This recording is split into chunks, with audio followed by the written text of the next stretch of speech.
زعيم افريقيا بعد ما كان على بعد خطوات بسيطة قوي من تحقيق انجاز وحلم جميل، صحينا على كابوس فظيع بسبب كوكو الضعيف. قبل ما تندمج معايا في الحلقة وتعرف اللي حصل، ما تنساش تتأكد يا معلم انك عملت اللايك والشير واشتركت كمان في القناة هنا وفي باقي قنوات ولاد طه، واللي هتلاقي لينكاتهم تحت في الديسكريبشن. فنجان قهوتك الرايق ويلا بينا عشان نبدأ.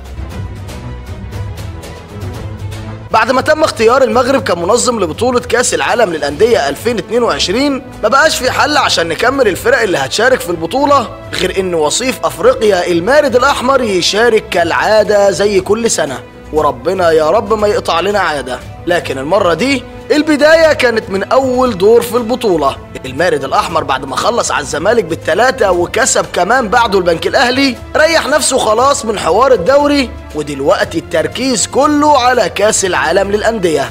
المارد الأحمر بقيادة السويسري الأنيق الرايق مستر مارسيل كولر بدأ المشوار ضد أوكلاند سيتي النيوزيلندي. دخل المارد الأحمر اللقاء بتشكيلة 4-1-4-1، الشناوي في حراسة المرمى، وقدامه هاني ومتولي وعبد المنعم ومعلول، وقدامهم اليو ديانج، وقدامه 4 الشحات وحمدي فتحي والسولية وعبد القادر، تحت مهاجم وحيد شريف اللطيف. ومع بداية الماتش دخل لعيبة المارد الأحمر وهم كلهم ثقة وخبرة، فريق كل سنة موجود في البطولة والموضوع عنده مش جديد يعني. الخبرة والشخصية كانت باينة قوي عند لعيبة الأهلي، بالذات مع وجود مدرب مخضرم جريء على الخط، فاتح ملعبه وفارد شخصيته وضاغط ومسيطر.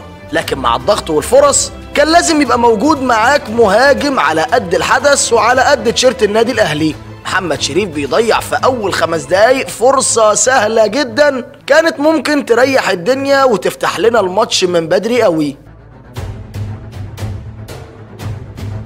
الوقت فضل يعدي واستحواذ وخطورة الأهلي بدأت تقل. لا وكمان الفريق النيوزيلندي الملط بدأ يصدق نفسه، طلع وحاول ان هو اللي يخطف، لكن الحمد لله ما بيقدروش يعملوا كده.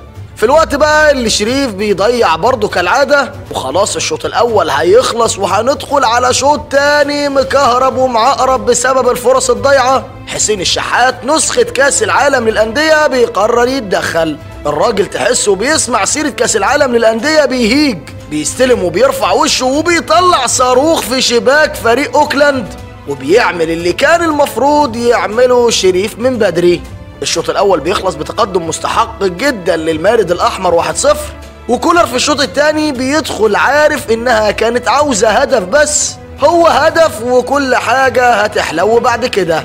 وده فعلا اللي حصل مع بداية الشوط الثاني. فريق أوكلاند بيدخل فاتح ملعبه ومفكر إنه هيباغت بقى وكده، لكن عشان هو فريق مالط ودفاعهم شوربه، شريف بيستلم اسيست عالمي قوي من حمدي فتحي، الراجل اللي بصراحه ما كنتش مقتنع بيه خالص مع موسيماني. اصل انا مش بقتنع باللاعب اللي بيضرب ويموت نفسه وخلاص على كده، بحب تكون بتعرف كمان تلعب كوره، وده فعلا اللي طوره كولر في حمدي فتحي، طلع وهيطلع منه حاجات ما كانتش اصلا موجوده عنده. المهم ان شريف بيحط الكوره وحشه قوي، لكن تريسي ابو ضفيره وعينين خضراء حارس اوكلاند بتعدي منه، والنتيجه دلوقتي بقت 2-0 لزعيم افريقيا. بعد التاني بقى يا جدعان، الاهلي متع جمهوره وعزف سيمفونيه رايقه قوي، لعب واداء ومتعه كاننا بنلعب في كاس مصر.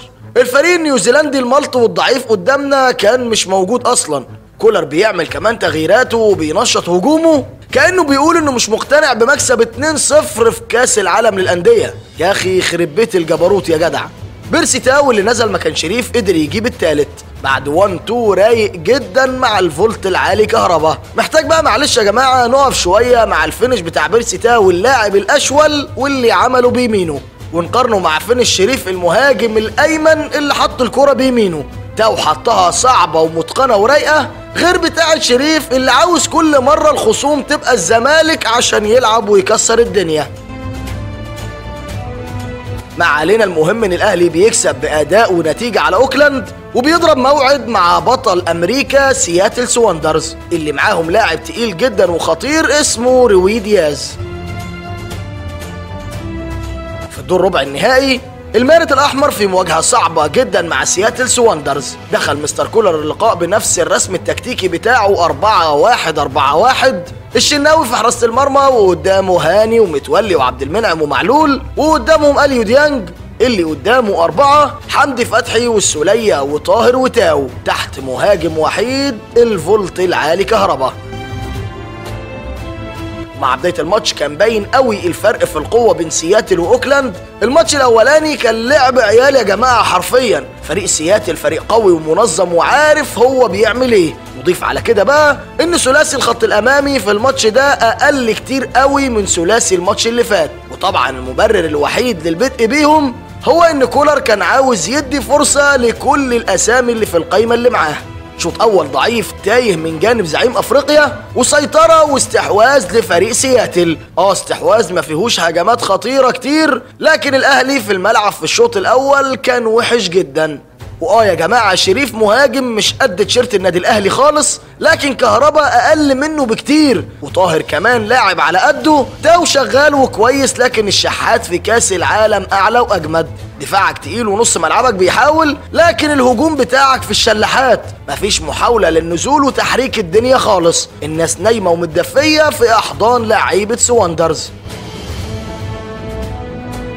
لما خلص الشوط الاول، مستر مارسيل كولر اللي بصراحه ما بيوقفش على الخط يتفرج زينا وخلاص. الراجل بيعرف من الشوطين يطلع كل حاجه من لعبته، ومش بيكابر كمان في غلطه هو عملها. الراجل دخل الشوط الثاني وهو معرف لعيبه الهجوم ان هي ربع ساعه، لو مفيش جديد هطلعكم كلكم. وفعلا يا معلم بعد ربع ساعه في الشوط الثاني التغييرات بتحصل. شريف وعبد القادر وقفشه بينزلوا، والدنيا من بعدها بتتشقلب خالص. سيطره واداء ولعب وتنظيم، كأن الفريق اتبدل كله بفريق تاني. اللعيبة فجأة لقت بعضها، وفجأة فريق سياتل بقى مضغوط وكاشش، والهدف المنتظر خلاص قرب. الوقت فضل يعدي، وضغط وسيطرة المارد الأحمر عمال بيزيد، لحد ما لقينا الفرص عمالة تضيع وهدف التقدم لسه ما جاش. مع اقتراب الدقيقة 85 بقينا بنحلم بواحدة قاضية من أي حد. لكن اللي مفيش حد كان يتوقعه ان في الدقيقة 87 و15 ثانية برنس القضية ممكن محمد مجدي قفشة بيعمل قضية ممكن من تاني، وبيعلن تقدم الاهلي على سياتل 1-0، وبيعلن كمان اقتراب حلم التأهل لنص النهائي لمواجهة ريال مدريد.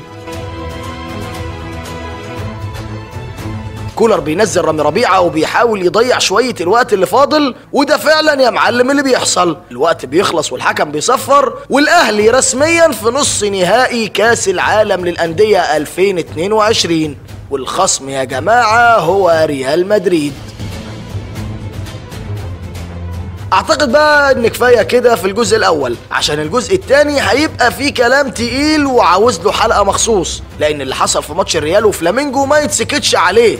فعشان ننزل الجزء الثاني وبسرعه جدا، يا ريت ما تنساش تفجر اللايكات وتشترك في القناه لو لسه ما اشتركتش، وتفعل الجرس يوصلك جديدنا اول باول. فولو للبيج بتاعتنا على فيسبوك، وبص على قناتنا وربطها اجنبي، وبص كمان بص على قناتنا الرئيسيه، واللي هتلاقي لينكاتهم تحت في الديسكريبشن. وسلام عليكم.